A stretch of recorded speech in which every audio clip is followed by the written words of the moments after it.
Bhaderwah constituency के farmer MLA Dilip Singh Parihar पिछले 11 साल से जब भी दिल्ली जाते हैं और जब भी वो मेंबर पार्लियामेंट डॉक्टर जतेंद्र से मिलते हैं तो एक लेटर जो है उनके हाथ में वहां पे थमा दिया जाता है।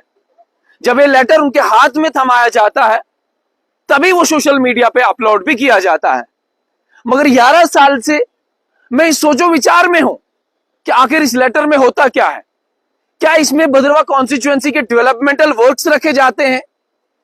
क्या इसमें एमपी लेड फंड का जिक्र किया जाता है या कुछ और काम जो है वो भदरवा कॉन्स्टिट्यूएंसी के लिए रखे जाते हैं?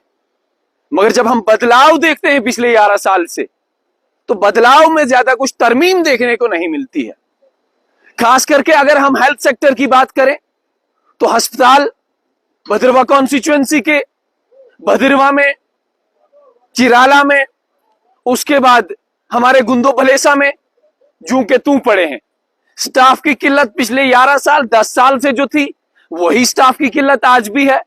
मशीनरी जो सड़ रही है, जो 10 साल से सड़ रही थी वही मशीनरी आज भी सड़ रही है।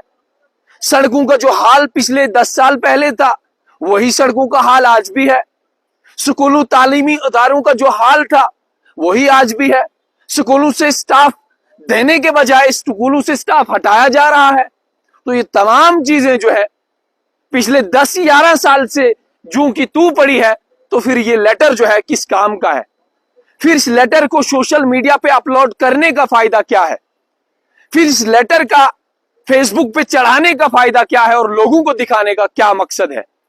चचूल टनल की आप बात करते हैं वो तो बना नहीं, चतुरगला टनल की आप बात करते हैं वो तो बना नहीं, मुलाजमत तो मिली नहीं, अनएम्प्लॉयमेंट तो जम्मू कश्मीर में पीक पे है, बेरोजगारी तो पीक पे है, बढ़ती हुई महंगाई तो पीक पे है। तो फिर ये माजरा क्या है? इसके अलावा भी अगर हम बिजली की बात करें, जहां हम बिजली जो है और बिजली की खपत का इस्तेमाल करते थे 110 या 220 रुपए के आसपास बिजली का बिल आता था और बिजली का मुंह भी हम लोग देखते थे। आज तो बिजली नहीं जनाब और बिजली का बिल 700 और 800 रुपए के आसपास। तो फिर इस लेटर का क्या होगा? मुझे लगता है कि आने वाले वक्त में जब भी इनके हाथ में member parliament doctor Jatendra Singh, farmer MLA Bhaderwah constituency के दिलीप सिंह परिहार के हाथ में एक लेटर थमाएंगे तो मुझे लगता है उसमें डेवलपमेंटल वर्क्स रखे जाएंगे।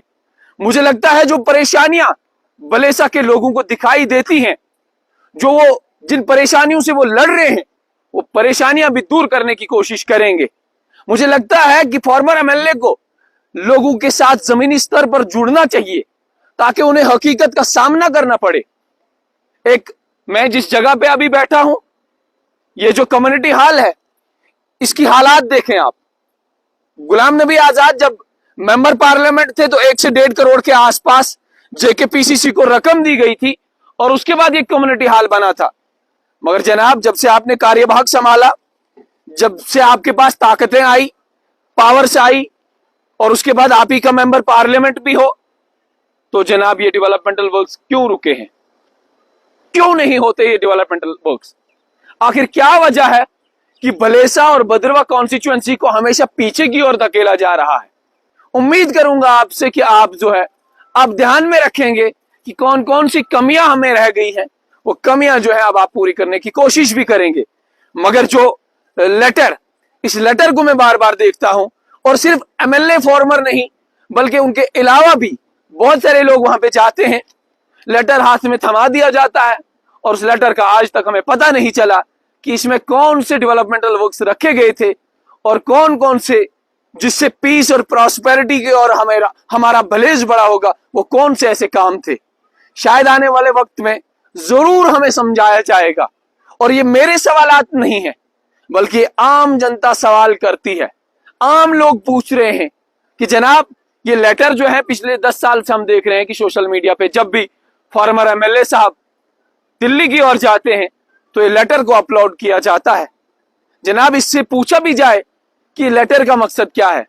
कौन कौन से ऐसे बदलाव जो है भदरवा कॉन्स्टिट्यूएंसी में आज तक देखने को मिले? क्या टूरिज्म बदला? क्या आरएंडबी डिपार्टमेंट में कुछ बढ़ोतरी हुई? क्या हेल्थ सेक्टर में आपने कुछ तरमीम लाई? क्या एजुकेशन सेक्टर में आपने कुछ चेंजेस लाई? ये तमाम चीजें तो जू की तू है, फिर इस लेटर का क्या फायदा। उम्मीद आपसे कि आने वाले वक्त में जरूर आप हमें ये समझाने की कोशिश करेंगे कि इस लेटर में होता क्या है और भद्रवाह कॉन्स्टिट्यूएंसी में बदलाव कैसा होता है।